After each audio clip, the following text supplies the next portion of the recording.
During the previous class, we already created all the required structures and used all the components available in order to provide a way to create personal access tokens.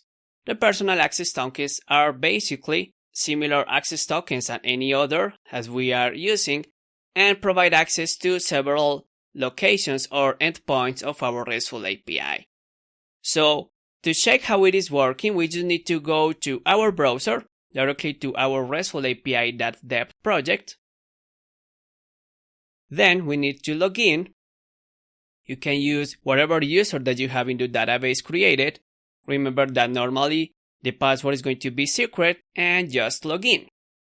So now, if we try to obtain the tokens, you can see that it is working properly. But if for some reason you have an empty view here, probably you will need to create a personal client. Remember that to create this, you just need to issue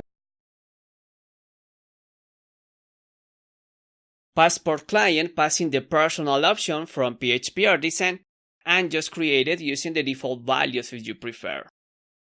Once you are sure that you have a personal client, and remember that you recompile the code of your views and your components, so you should be able to see this. Now, if you create a token, you can use it and obtain the access token as well.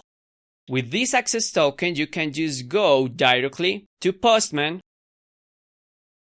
and try to obtain the list of users, for example.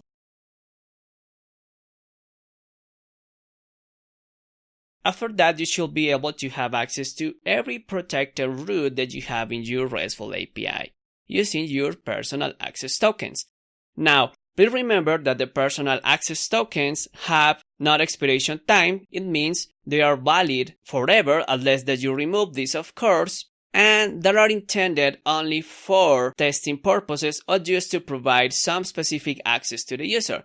But remember that can be a little insecure if you cannot trust completely in your user. So just use it if you are completely sure of that.